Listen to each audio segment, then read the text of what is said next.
SI भर्ती से जुड़ी बड़ी खबर आपको जयपुर से बताते हैं। दरअसल एसआई भर्ती पेपर लीक मामला सुप्रीम कोर्ट पहुंच गया है।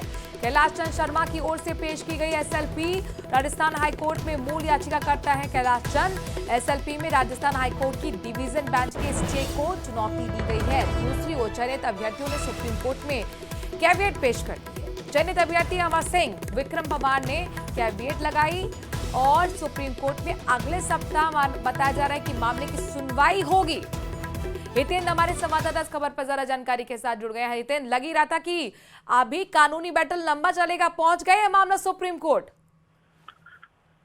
बिल्कुल, ये मामला लंबा चलने वाला है और इसमें इस केस को जो है कैलाश चंद शर्मा जो मूल इसके याचिकाकर्ता थे वो इसको एसएलपी के जरिए जो है वहां लेकर गए सुप्रीम कोर्ट में।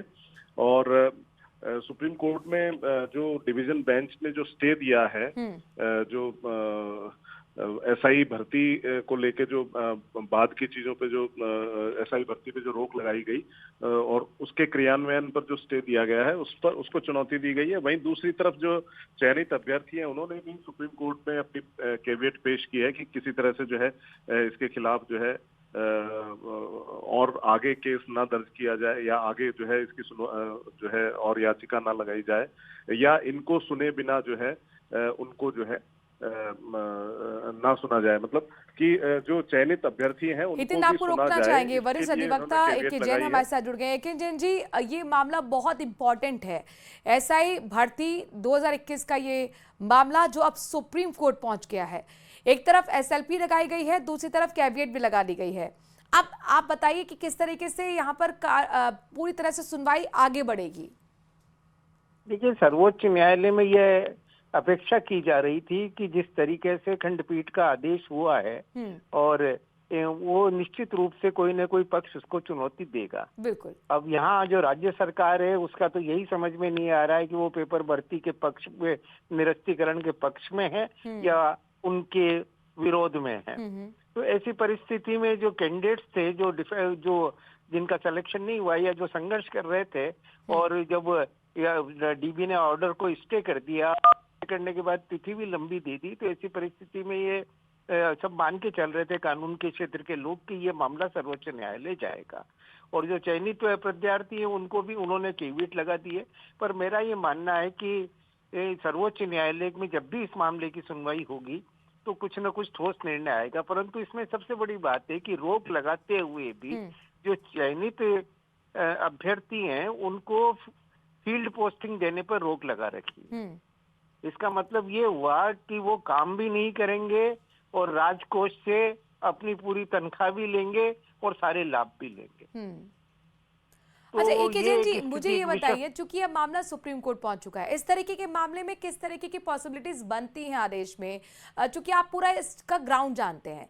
हमने सिंगल बेंच का भी पक्ष देख लिया, हमने डबल बेंच का भी यहाँ पर पूरा आदेश देख लिया है।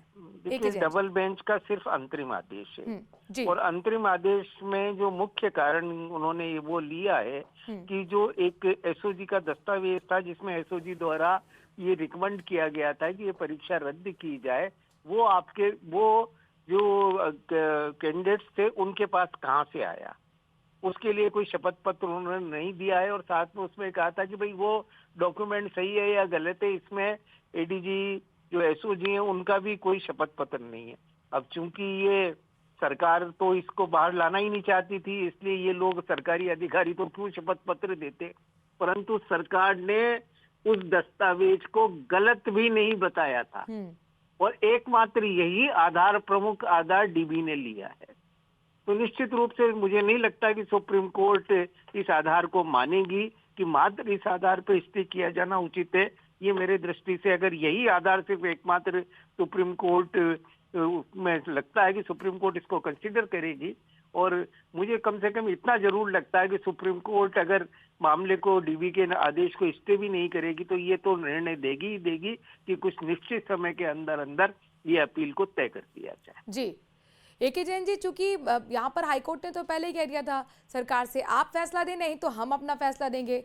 अब यहाँ पर डबल बेंच सिंगल बेंच दोनों का फैसला हो गया। अमूमन इस तरीके के जो मामले होते हैं कितने लंबे चलते हैं और यहाँ पर फिर अब क्या माना जाए, जीत किसकी होगी ये तो खैर प्रेडिक्शन वाली चीज हो गई, लेकिन कानूनी बैटल कैसे चलेगा ये बताइए। देखिए, डबल बेंच ने सिर्फ अंतरिम आदेश दिया है जी, डबल बेंच ने, जबकि सिंगल बेंच का आदेश है वो अंतिम आदेश है, फाइनल ऑर्डर, बिल्कुल पूरी सुनवाई के बाद दिया गया है।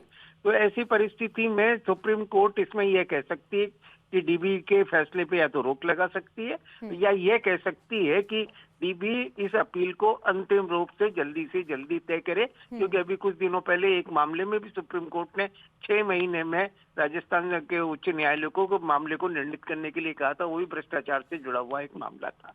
तो ऐसी परिस्थिति में इस बात की संभावनाएं मुझे ज्यादा लगती है कि सुप्रीम कोर्ट इसमें एक समयबद्ध सीमा दे दे, क्योंकि ये गंभीर तरीके का मामला है जिसमें बहुत लोगों का भविष्य अटका हुआ है और साथ में कई लोग मुफ्त में ही राज की तनख्वाह ले रहे हैं। तो इसी परीक्षा में इस बात की ज्यादा संभावना है कि supreme court time bound frame इसमें तय करते हैं। आपके लिए टाइम बाउंड भी फ्रेम करेगा और ये भी हो सकता है कि डबल बेंच के पास जाने के लिए कहा जाए। बहुत बहुत शुक्रिया ए.के. जैन जी हमसे जुड़ने के लिए और ये कानूनी जो चीज़ें हैं उसे समझाने के लिए।